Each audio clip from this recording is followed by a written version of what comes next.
Asmat Gurubhyo Namaha, Asmat Paramagurubhyo Namaha, Asmat Sarvagurubhyo Namaha. So today we're trying to finish the life of Pillai Lokacharya in our third section. We spoke last time about Pillai Lokacharya's birth and his 18 works, and in fact, he is known to have written a couple of other works which are lost. One of the works which has been since found is another version, I believe, of Tattvatraya. Yeah, you're going to be muted again. Please stop unmuting yourself if you have nothing to say.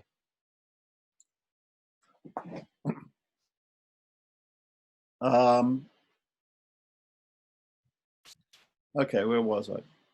All right, so we were talking about the 18 books of Pillai Lokacharya. So let's just back up a little bit here. There's in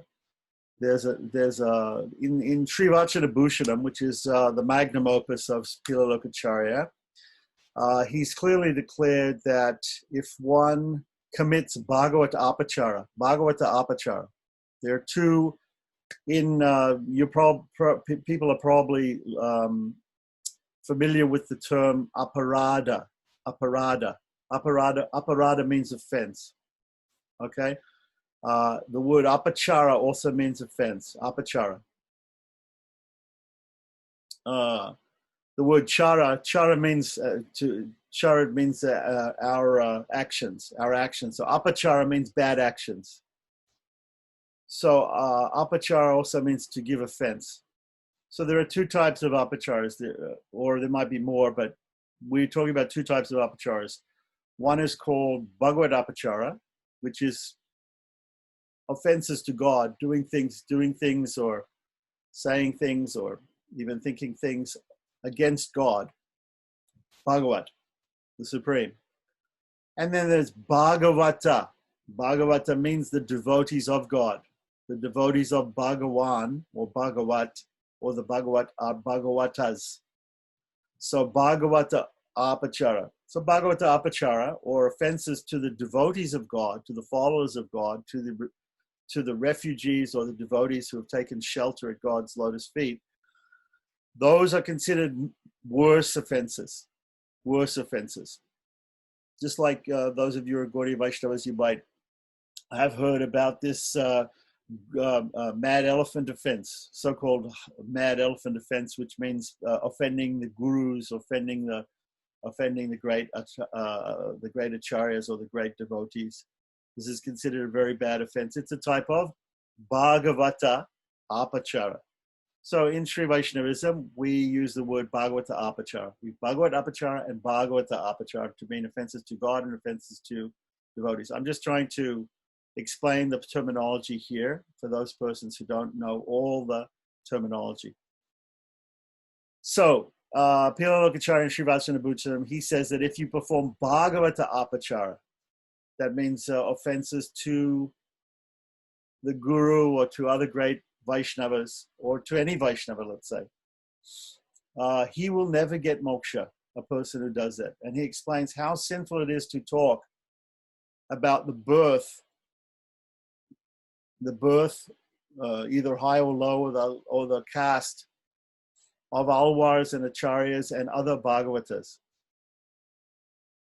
So you'll find this, that it's considered to be a very, very bad thing to, sometimes when we're describing the lives of alwars and acharyas and even bhagavatas or devotees in general, we'll say this person was born in a low family or this person was born in a high family. Okay, but apart from talking about their lives and just explaining what family they were, and if there was any reason to explain that they were born in a particular family, like we have a person called Tirupan Alwar who was considered a Panchama, he was considered below the Sudra even level. Or we talk about some people who might not even be part of the Indian Varnashram system, foreigners or mlechas or chandalas, which are considered even lower than Shudras in the pecking order of Varnashram social system. So when we talk about Bhagavatas, people who are devotees, and they somehow are born in these circumstances, if they're alvas, acharyas, or even just any sort of Vaishnavas, we have to be very careful not to commit an offense. So we shouldn't actually we should avoid calling them by the name of their caste, or calling them foreigners, or calling them derogatory names, that because this is considered a Bhagavata apachara. So Pillai Lokacharya and Shivacha Bhusana, he's very, very careful to point out that that the Bhagavatas, the devotees of the Lord, the people who are devotees or refugees at the feet of the Lord, they should not be considered equal to other people who have been born in lower circumstances. So to talk or look for the caste of a Mahabhagavata is like inspecting or commenting on the material which a deity of the Supreme Lord is made of. So there's actually a very famous verse where it says that there are certain things that we should avoid. We should avoid thinking, or we should avoid saying.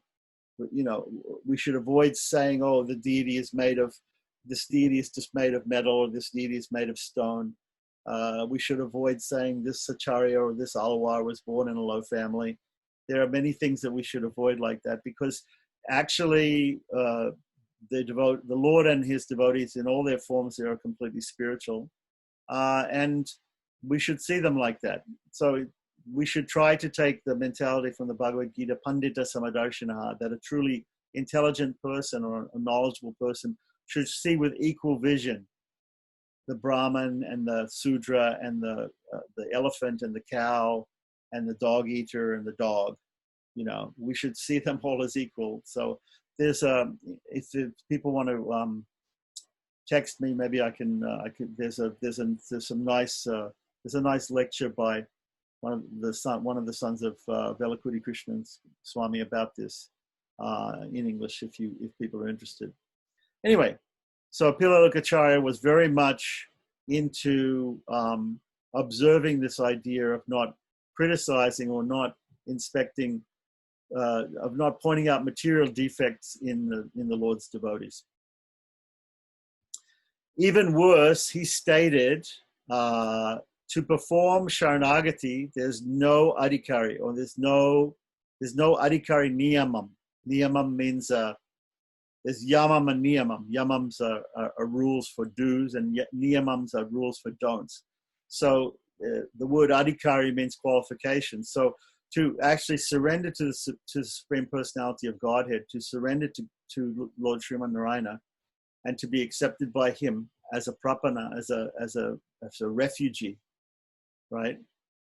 There's no qualification. There may be a qualification for other forms of, other systems of attaining moksha, like karma yoga, jnana yoga, bhakti yoga.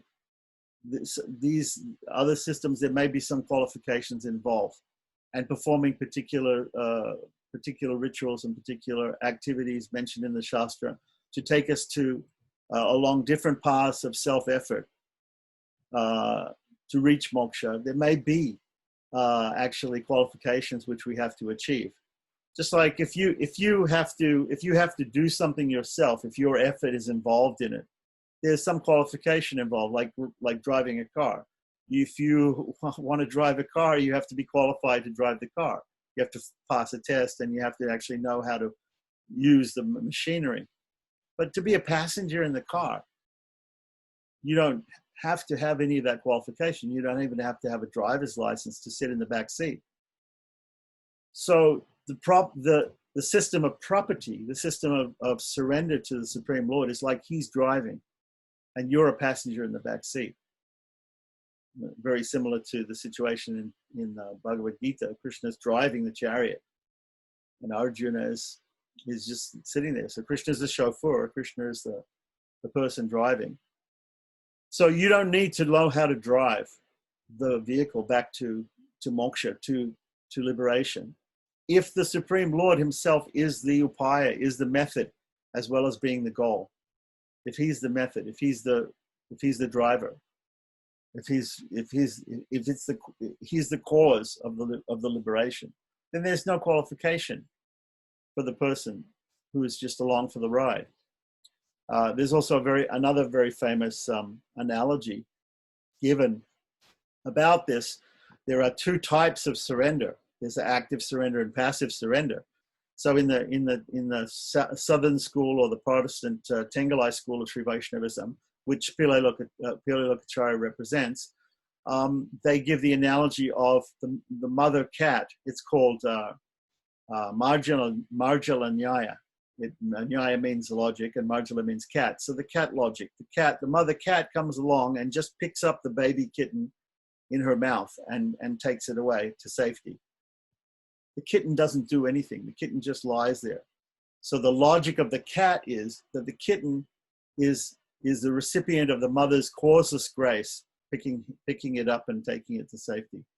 Whereas the Northern school, the Catholic school, or the Vadagalai or Deshika Sampradaya, as it's called, section of Sri Vaishnavas, believe in cooperative grace. And the cooperative grace, more just like the Christian Catholics and Protestants, they believe in a mixture of faith and works. And for those works, there has to be some qualification. So it is just, the analogy is given like a monkey, a mother monkey and a baby monkey. The baby monkey is taken to safety by holding on to the back of the mother. But if the baby lets go, he falls down. The mother is not carrying the baby, as in the example of the cat, but the baby has to actually cling on. So there is some qualification. The baby has to have some strength of its own, and by its effort, it clings on and is carried to safety by the mother. So there's very, very clear distinction in the two systems between cooperative grace and the causeless grace. So the monkey and the cat.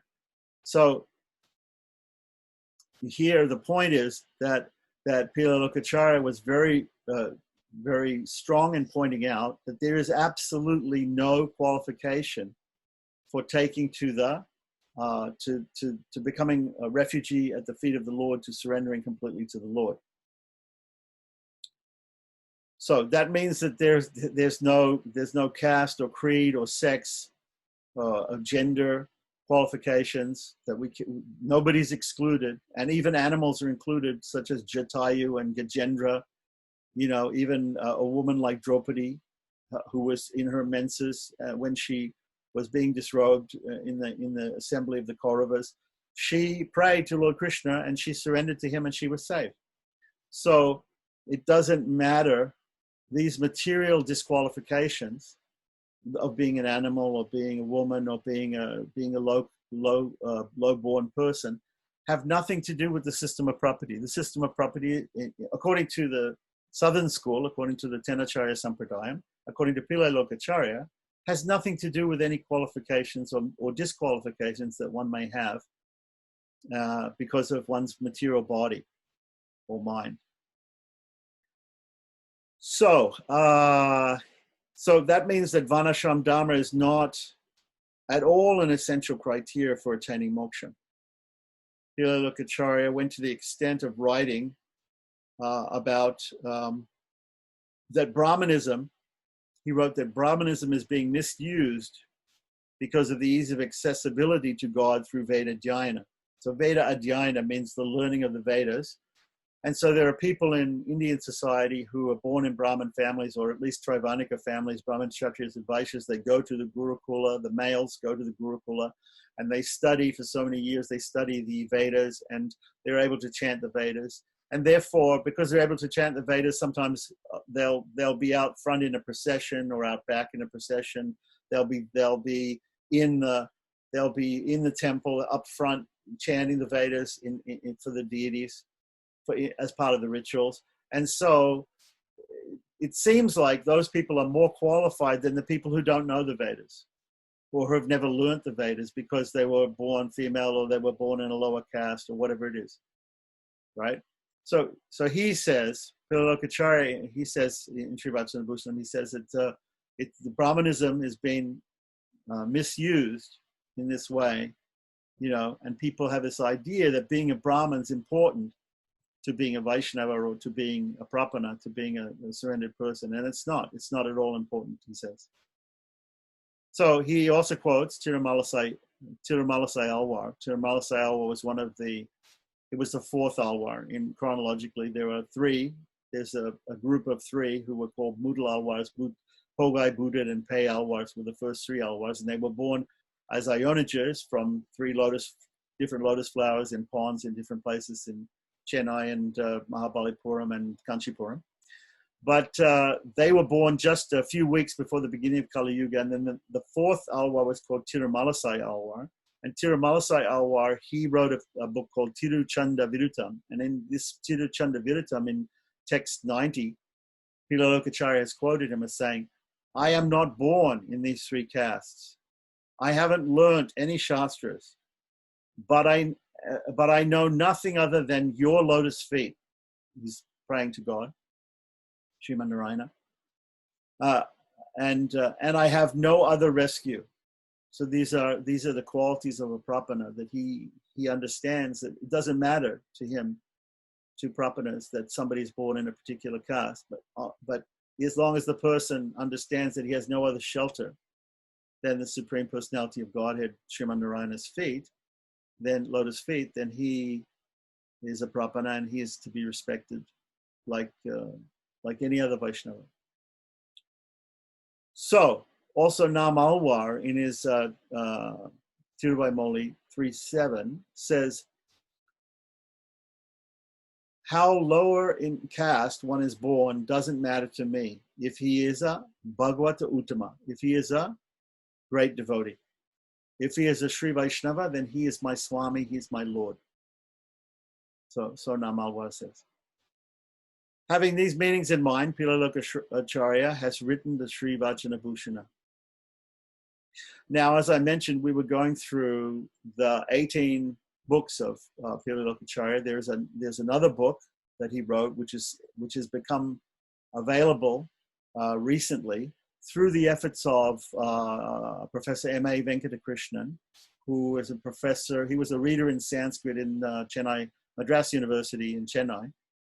And he, looking through all the manuscripts there, he came upon a book which he identified as Tattva Viveka, which is a separate book by Pillai Lokacharya, which is not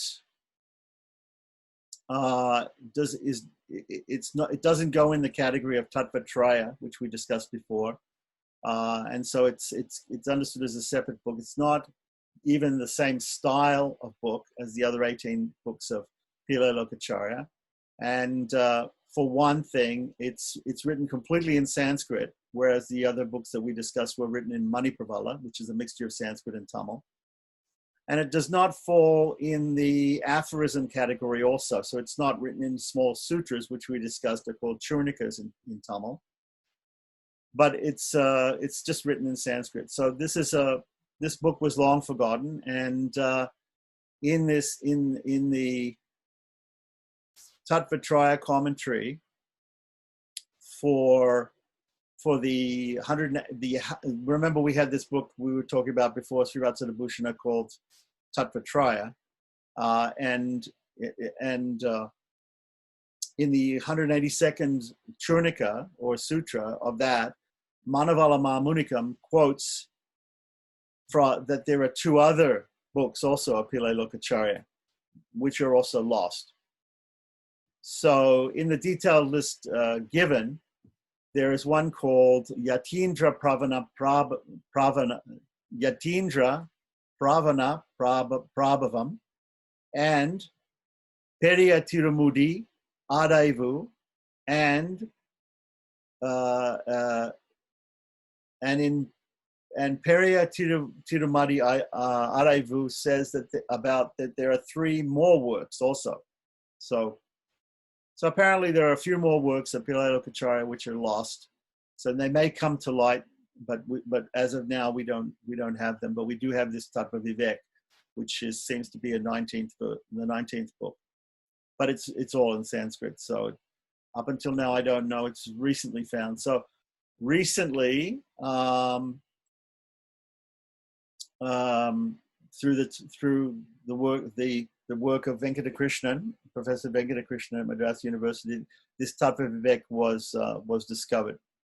The same type of manuscripts are also found out in another 2 libraries, and also in the library in Melkote. So the same work is sometimes called Swarupa Darpanam. Swarupa means the nature of. Swarupa means, it can mean the nature of. It means his own nature. It can mean the nature of God. It can also mean the nature of the soul. It could also mean the nature of the universe, as we understood the word Tattvatraya to mean these 3 things. And Darpana, the word Darpana means a mirror. So when you look in a mirror, you see the real nature of yourself. You see the way that you look. If you put a mirror up to God, you see the way he looks. If you put a mirror to the universe, then you see how the universe works.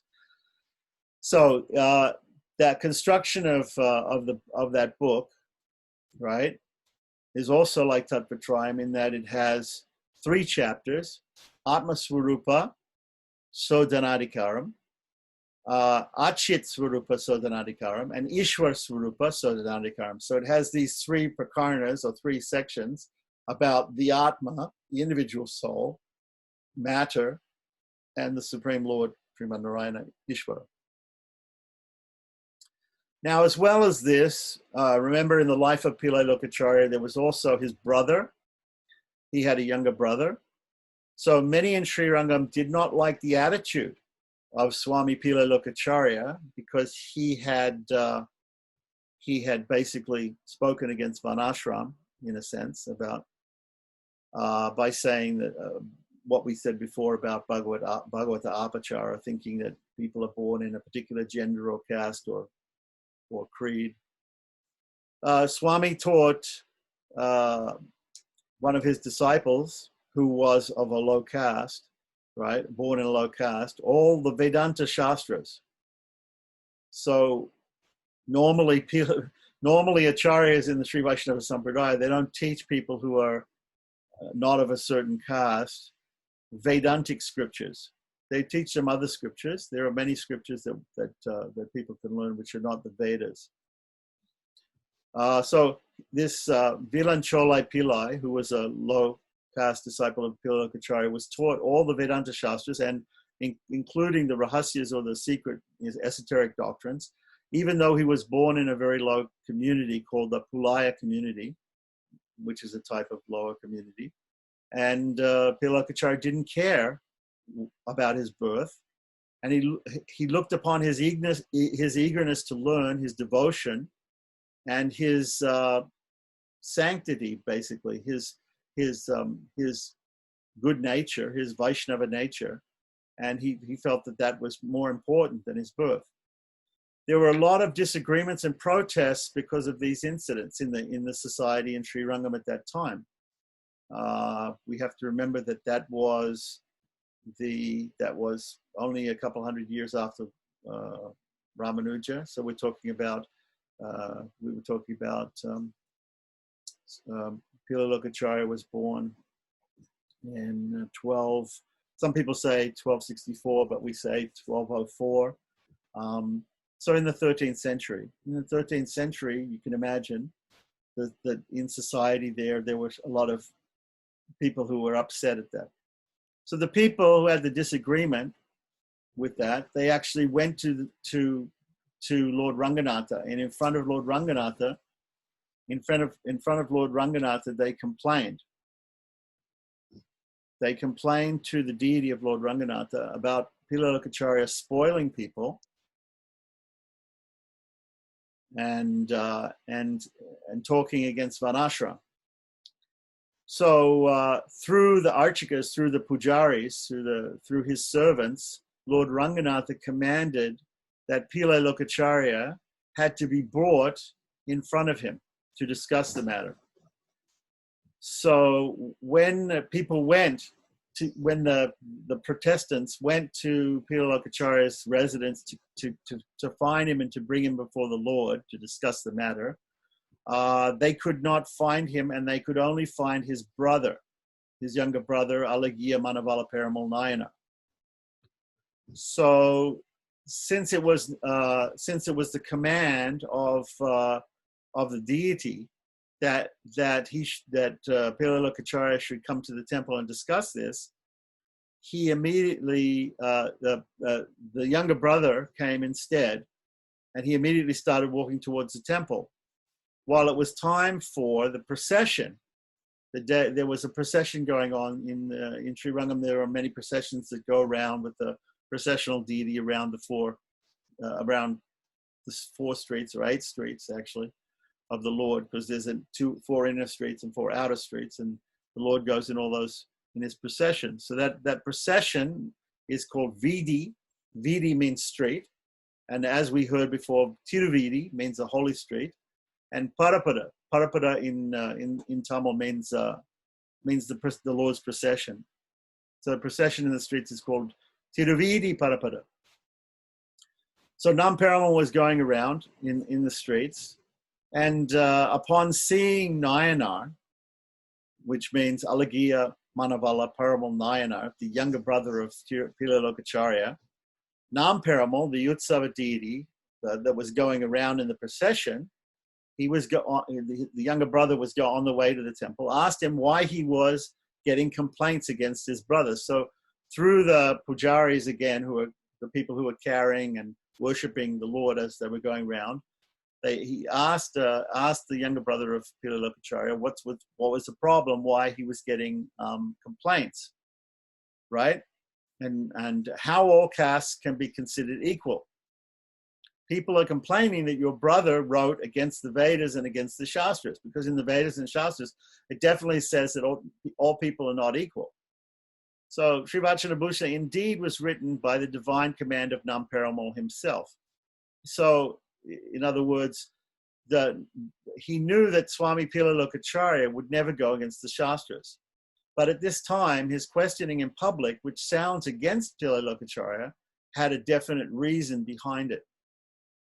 So immediately, upon being questioned by Nam Perumal, the Utsav deity of Sri Ranganatha, the younger brother of Pillai Lokacharya, Alagiya Manavala Perumal Nayanar, he said, "O beloved Lord Ranganath, you are the supreme justice. My brother has never gone against the Shastras.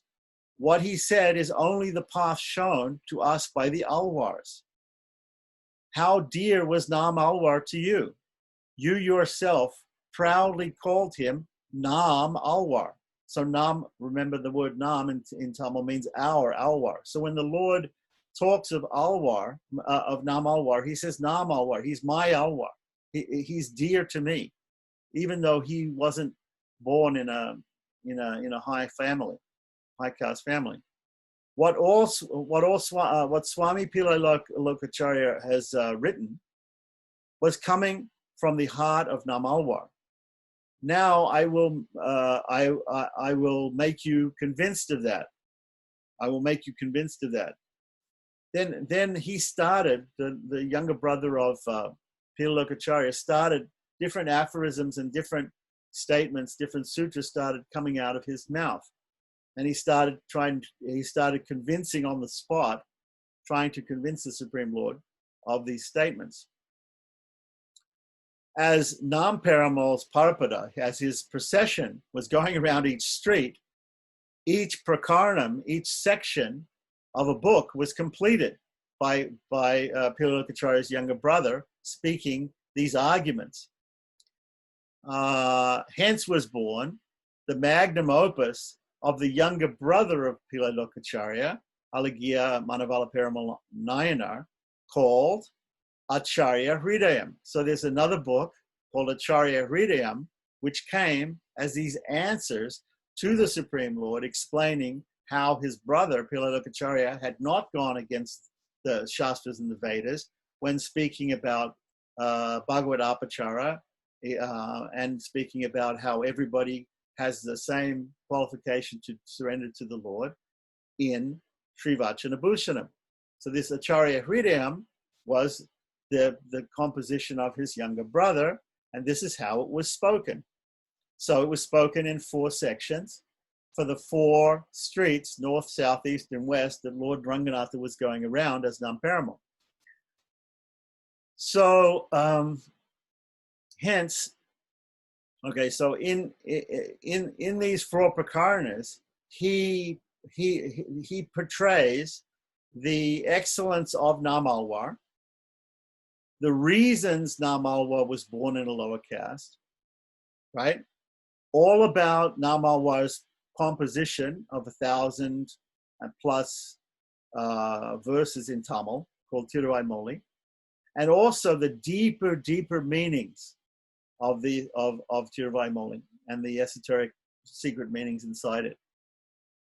All of the Kalyana Gunas, which means the auspicious qualities of the Supreme Lord, were shown. That Lord showed in all the different Divyadeshas, or the 108 holy places, which are spoken of by the Alwars in their 4,000 verses, were also explained, and those even explanations of the different iconography of the different deities in those places were also explained.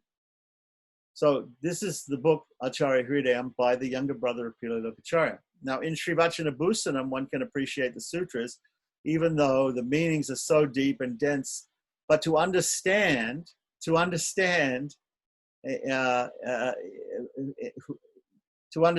you have to also understand Acharya Hridayam, the book by his younger brother. And it's said that understanding of Sri Vachanabhusan is easy compared to understanding of Acharya Hridayam. So Acharya Hridayam is made up of mostly Tamil words from the Divya Prabandhas and some Sanskrit words also. Still, many scholars have not been able to come to a final conclusion to which Sanskrit works the Sanskrit words in Acharya Hridayam where they come from. So listening to Acharya Hridayam, Namperamal, the Utsava deity of Lord Ranganatha going around the streets, also made his judgment. So Pillai Lokacharya didn't have to go before the main deity of Lord Ranganatha, and only his brother went before Namperamal, the processional deity, and made an appeal on behalf of his brother. And the Lord made his judgment after hearing the arguments of Alagiya Manavala Peramal Nayana, the younger brother of Pillai Lokacharya. So the judgment was that Pillai Lokacharya, the Lord said Pillai Lokacharya was not wrong for his actions or for his statements in Sri Vachanabhushana. So all the naysayers were defeated. So Manavala Mahamunigal, who came 2 generations later, with the help of a commentary written by Tirunarayanapuram Iyer Janyacharya Swami, wrote a commentary on Acharya Hridayam also. So we know that Manavala Mahamuni or Varavara Muni, he wrote commentaries on all the works of Pillai Lokacharya. He also wrote a commentary on this book, also Acharya Hridayam, of the younger brother of Pillai Lokacharya. Without that commentary on Acharya Hridayam, it's said that you won't be able to understand Acharya Hridayam.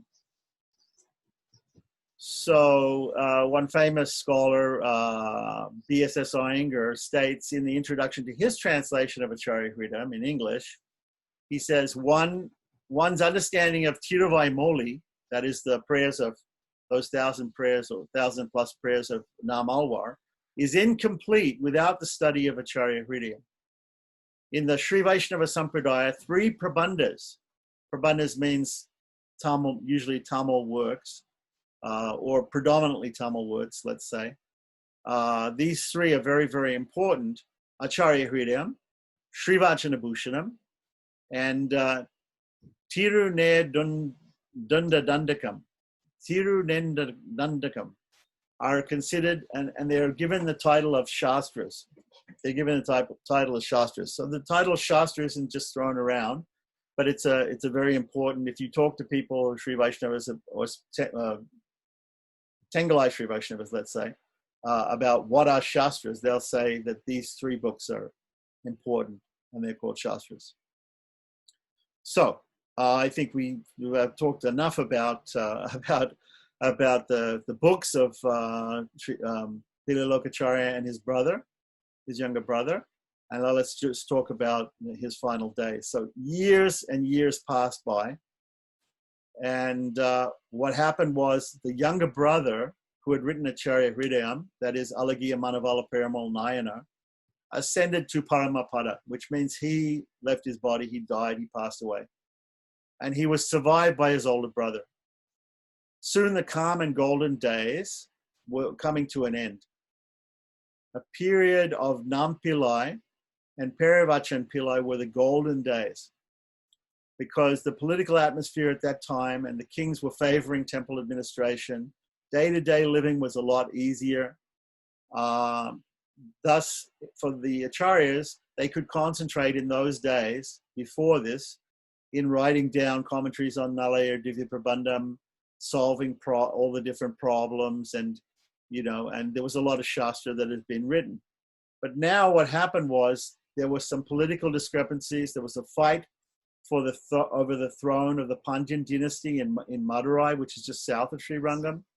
So there were different internal problems in the kingdom which affected Srirangam as well. And also the Mughal emperors in Delhi at that time sent Alauddin Khilji. He sent his army under the leadership of a guy called Malik Kafur to sack the Pandyan kingdom. So remember, Srirangam is in between the Pandyan kingdom and the Chola kingdom. The Chola kingdom's seat is in Tanjore, which is about 70 kilometers east of Srirangam, and then to the south of Srirangam, and a little bit west, is Madurai, which is the seat of the Pandyan kingdoms, right? So the Muslims the Mughal emperors in Delhi, the Muslims in north, they came down to attack the Pandyan kingdom, which meant they were coming through the Srirangam area. So they're also they were sent to sack the Pandyan kingdom. And so in 1311, Srirangam was sacked by Muslim invaders, but the temple was left unharmed. Okay, so they say that the second Prakara wall in Srirangam was completely covered with sheets of gold. So a lot of jewels and gold and things were plundered, but the temple itself was okay for that in that first invasion in 1311. There was a second invasion in 1318, 7 years later, and there was also not too many problems at that time.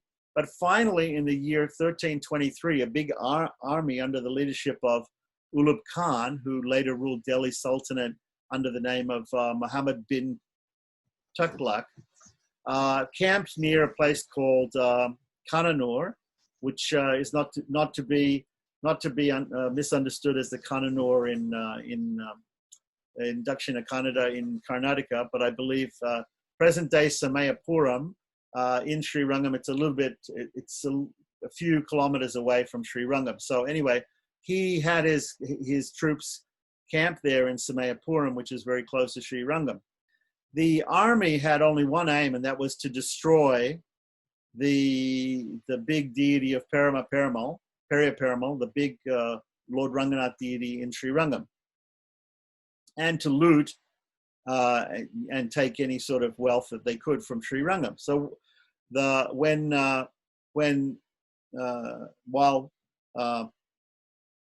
Peramal Tiruvaradhanam and Utsavam were going on, so the worship and the different festivals and processions of the Lord was going on, and it came to the news of this army came back to Srirangam. So Swami Pillai Lokacharya had made decisions very quickly. He discussed the matters with Swami Vedanta Deshika. So Vedanta Deshika also very important. Okay. So Vedanta Deshika very important for the Vadagalai Sampradaya. And also with a person called Sudarshana Bhatta, who was an old man at the time, who had written the Shruta Prakashika commentary on Sribhasya of Ramanuja. So they acted very swiftly. They covered the main entrance of the altar with bricks and cement. So they got people to to cement up the doorway of the Garbhagriha for the main deity of Lord Ranganatha, and then they installed a fake deity outside, so that the Muslims, who are iconoclasts who destroy deities, they like to destroy deities, would come and they would see the false deity and destroy the false deity, and they wouldn't realize that the real deity, the main deity, was behind a stone wall, hidden.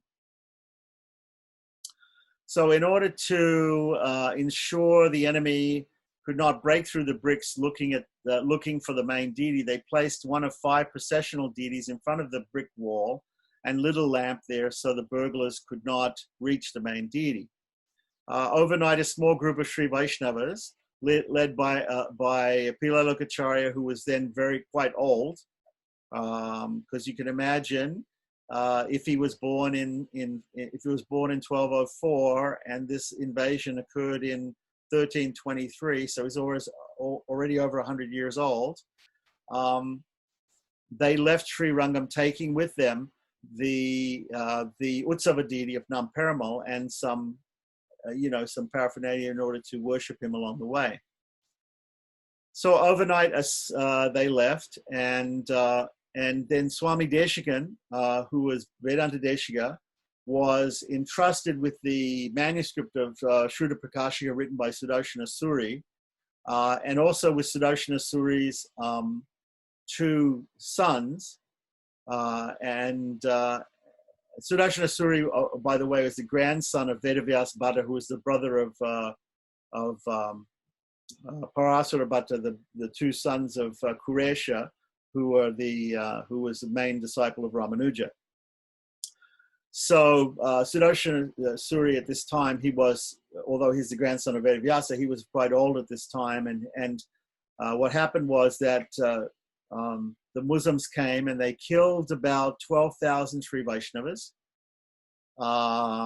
According to an account which is written by Pillai Lokacharya, who was a sannyasi at the time, that also this Sudarshana Suri, he's also known as Sudarshana Bhatta, was also killed. But the 2 sons, the manuscript of Shruta Prakashika and Vedanta Deshika, hid amongst the dead bodies of Vaishnavas until evening, until nighttime, and then they escaped. So they were able to escape. So it's unfortunate. There's also a place that you can go to Sri Rangam today called Gopurapati, where many Vaishnavas escaped from Sri Rangam, and they went there. And at that place, they performed the Shraddha ceremonies and tarpanas for all the Vaishnavas who died in Sri Rangam at that time. So as far as Nam Perumal is concerned, the small group with Pillai Lokacharya and his disciple, they managed to get to to a place called Tirumalanrumcholai, which is a hill. According to history, Nam Perumal went to a few different places. He went all the way to Kerala, to Calicut. He went later to Karnataka, to Melkote. Finally went up to Tirumala, to Tirupati Tirumala. And finally, in 1370, which I'm guessing is about 40, 50 years later, right? Let's say 47 years later, after a long time in Tirumala, the Nam Perumal, the deity of Lord processional deity, finally came back to Sri Rangam. At that time, they didn't even remember whether that was the real deity or the one that they had started worshipping again after the Muslims left was the actual original deity. So there's another story about that which we won't go into. Anyway, and all these years, the magnificent temple of the Seven Enclosures was shut down without any Tiruvaradhanam. So for many years, Sri Rangam was not a functioning temple. Now, what happened was that Pillai Lokacharya in 1323, Pillai Lokacharya was approaching 118 years of age. He knew that he could not move so fast with the deity of Nam Perumal. So as he was moving around, he went to different places, and he knew that his time was going to come and he was going to pass on. So he he gave instructions to his disciples. He seated himself in Padmasana, concentrating his mind on Nam Pillai and Vadukatiravidi Pillai. His father is Vadukatiravidi Pillai, also known as Krishnapada Das, and Nam Pillai, right, who was his father's guru, right? After which he got the name Pillai, and also got the name Lokacharya. So his name was coming from Nam Pillai, as we remember. So then he breathed his last, and he ascended to Parampara. So he passed away, and he passed away there was that long journey of Nam Perumal going around to different places. So very soon after they left Sri Rangam, actually, Pillai Lokacharya passed away. So in his Yatindra Pravanam Pravanam, Swami Pillai Lokacharya states that the incident happened in the Tamil month of Ani under the Jeshta star in the Shukla Paksha, the waxing fortnight on a Dwadasi day. So that's the exact day when Pillai Lokacharya passed away. Now his mortal remains, his body, right, which is called, we call in Sri Vaishnavism, we call Charama Vimala Tirumeni. Tirumeni means body, right? Charama means last. So Charama Vimala Tirumeni was laid to rest in a place called Jodishkudi. Jodishkudi. So unfortunately, it's not visited so much by people today, but people can go and see the Samadhi of Pillai Lokacharya at that place. Then the group who was carrying Nam Perumal, they continued on that journey that took them 47 years to go around to the different places. The Sri Vaishnava Sampradaya, with the loss of Alagiya Manavala Perumal Nayanar, the younger brother, and the older brother, Pillai Lokacharya, Sri Pillai Lokacharya, Swamis. With the loss of those two, they had lost a great treasure in the Sri Vaishnava Sampradaya. These were lifelong brahmacharis, and they're compared by Sri Vaishnavas to Bhishma and Hanuman, who are also lifelong brahmacharis.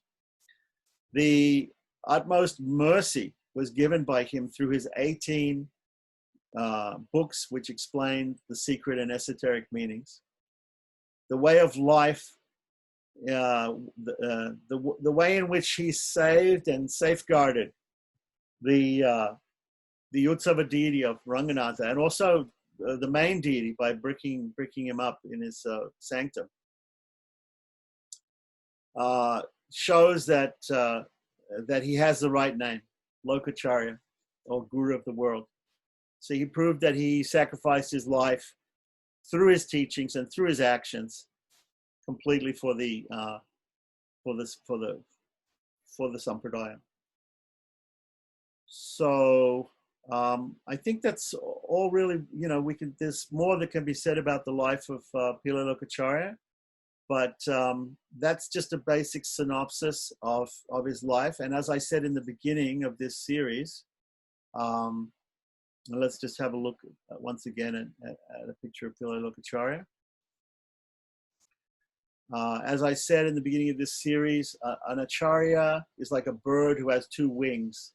One wing is his jnanam and anusthanam. So his jnanam, his knowledge, is shown through his teachings or his books and his, other teachings. And his anusthanam is shown by the way he led his life. So both the younger brother and the older brother led exemplary lives as Sri Vaishnavas, and they also gave us the highest teachings that we have, the quintessence of Sri Vaishnavism, at least according to the southern school of Tenacharya Sampradayam. So I'm just going to stop here, and if anybody wants to unmute, if anybody has any questions or comments, and we'll just talk about that. Next time when we meet, which will be tomorrow, we will discuss the Taniyans, or the pranam mantras that we have to say before we actually start the Sri Vachana Bhushana. So we'll go through the pranam mantras and what the meanings of the pranam mantras are, and then on Thursday we'll be able to actually start the the Sri Vachana Bhushana, which is good because Thursday is Guruvar, is the day of the Guru. So hopefully we can start the actual text of Sri Vachana Bhushana on Thursday. So if anybody has any questions or comments, they can just unmute and ask now. Namaskar, Swami. Just wanted to ask about when you mentioned in the beginning that if one does Bhagavata Pachara, that one will never get moksha. Yeah. So just like the mud elephant offense. So with this come under the Virodhis, and we understand that really one does prapati, that moksha is assured. So how it is it that the Lord is going to reconcile that with you if you commit Bhagavata Pachara? Or is it that really and truly if you do Bhagavata Pachara?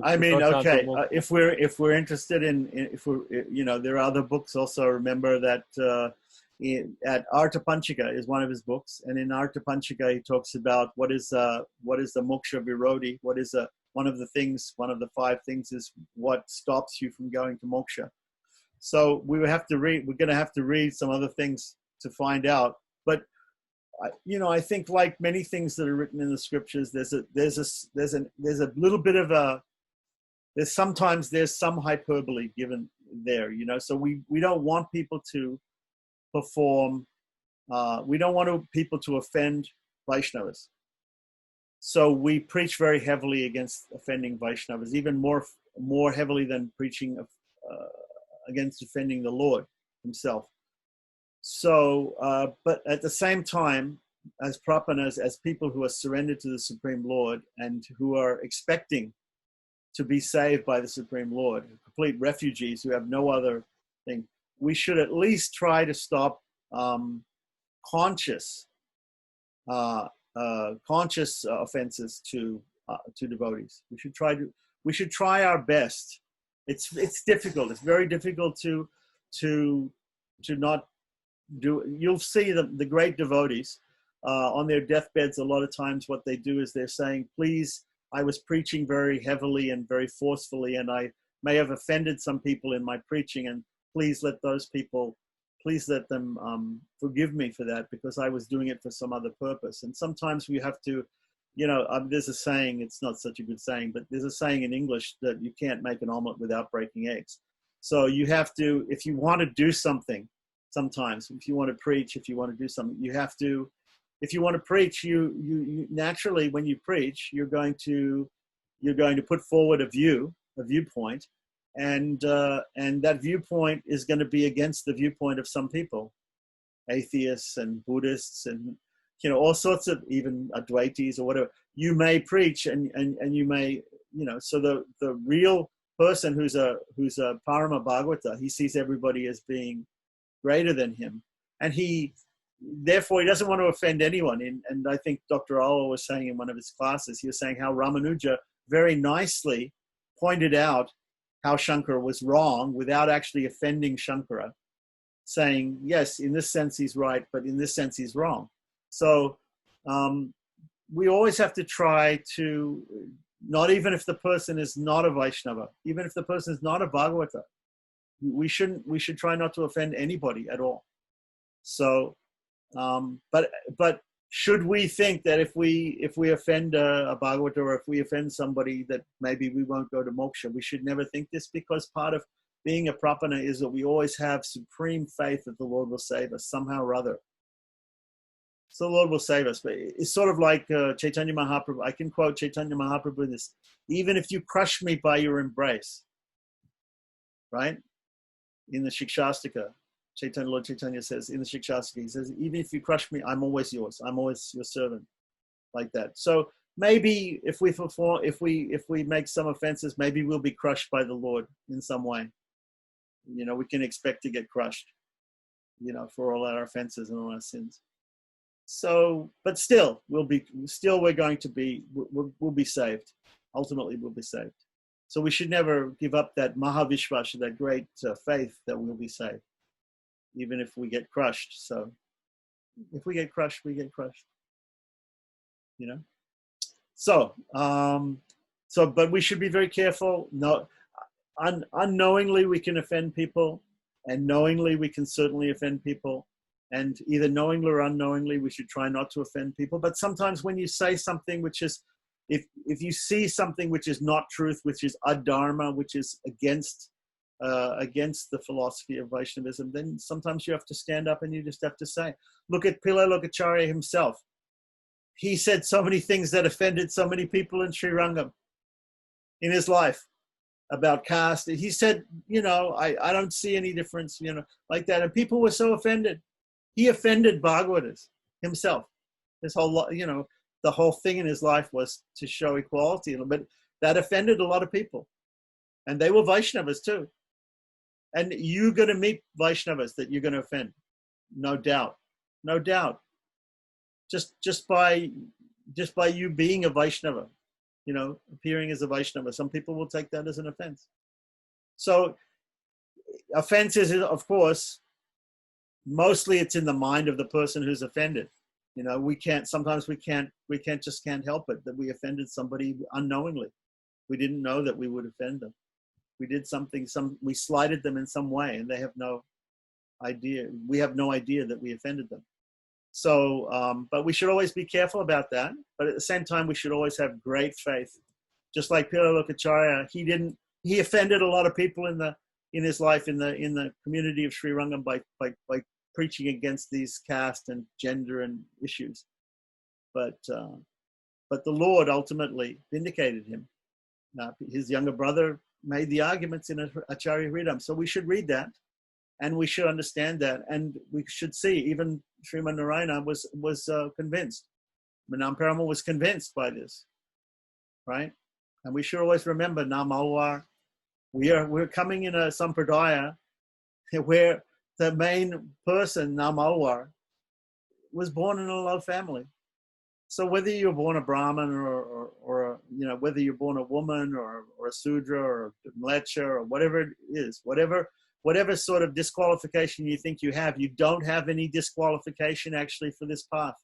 It's a universal path for everybody, and everybody will attain success from it. So we have to remember that. And even the offenders, even the people who are the biggest offenders, they'll attain moksha. Look at Shishupal, criticized Krishna 100 times, attain moksha. So so we should, yes, we say you should not offend the Lord. You should not offend the devotees. We say that. These are very bad things. And it's more important not to offend the devotees, not to offend the Bhagavatas. We should always remember that. But at the same time, we should always have deep faith that ultimately we'll be saved. And yes, we may be crushed by Krishna, but ultimately we'll be saved. And we'll pick it up tomorrow with the Taniyans. The pranam mantras to all the different acharyas involved in the Sri Vaishnava Sampradaya and Pillai Lokacharya and Manavala Mamunigal, and we'll understand all about that, and we'll be able to start Sri Vajrabhushana in a proper way on Thursday. Okay? Namaskaram. Jai Shri Narayana.